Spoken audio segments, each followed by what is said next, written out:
Magandang araw mga kaibigan. Ito na po yung ating fishball. At kasalukuyan po nating niluluto. At magiging available na po ito sa ating Shopee. Bakit Shopee? Hindi po mga kaibigan.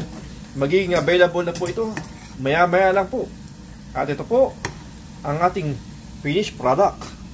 At mga kaibigan, huwag kayong mag-alala dahil meron po siyang fishball manong sauce. Ay mga kaibigan, huwag kalimutan, fishball ni RPC. Ciao! Guys, ito yung ating nilutong fishball, ano. So, tipan natin ulit, ano. So, meron tayong yung suka and then yung fishball sauce ni manong sauce.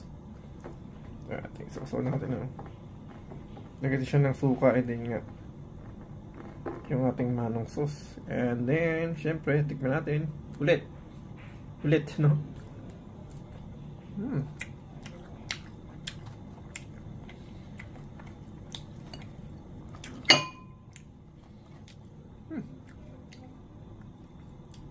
Sarap talaga niya, no? The best siya, no? Kaya napaka-solid.